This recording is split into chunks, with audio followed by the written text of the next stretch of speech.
Tuesday's powerful explosion in the port of Beirut killed more than 100 people and injured thousands. Damage to the city's critical infrastructure is making it harder to help those in need of medical attention and jeopardizing the fight against COVID-19. Workers cannot get in the hospital, as you can see, because it is unsafe. The ceiling is falling down. It is a critical situation. The explosion has also obliterated food stores.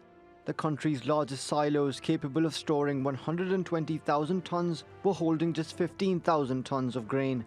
All of it was destroyed in the fire that broke out at the port.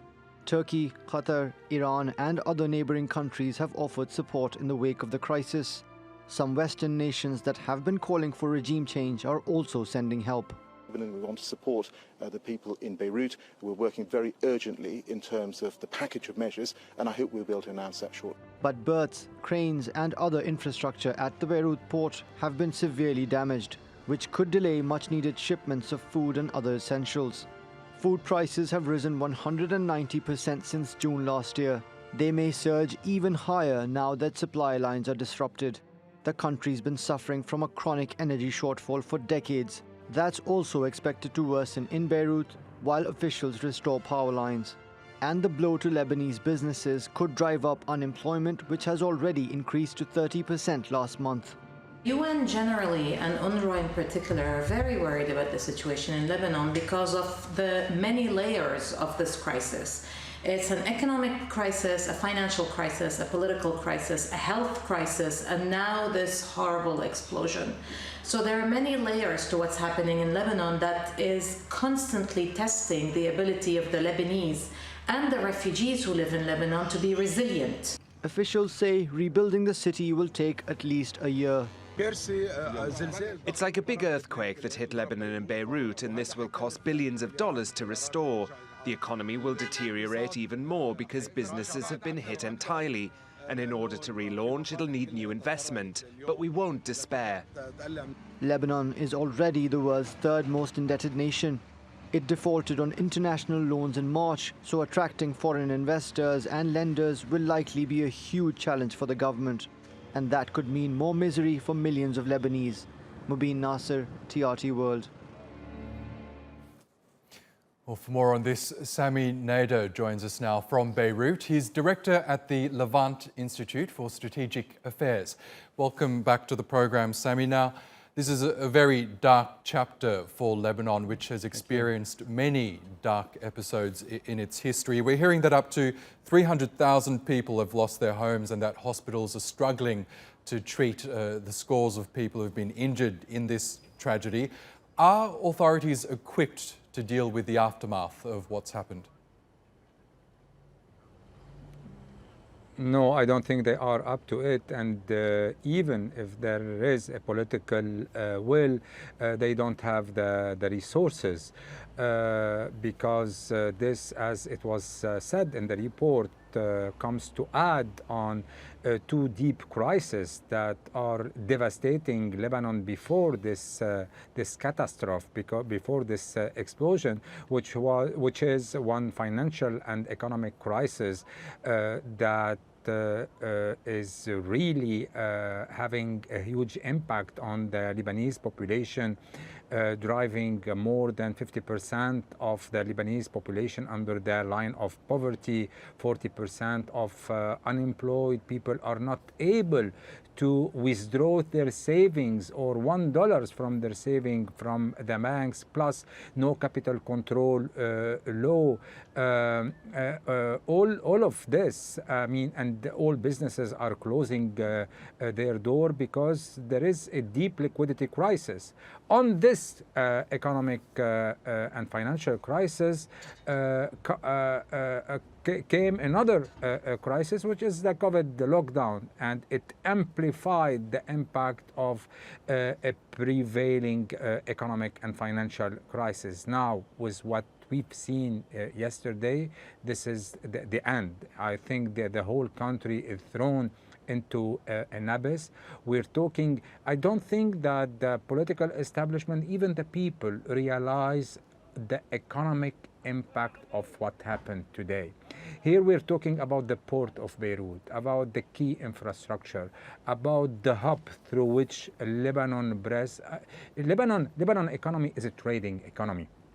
Everything is about trade. It's not an industrial country. It's a trading country. It has been so for thousands of years. Lebanese people are commercial. They import, they export.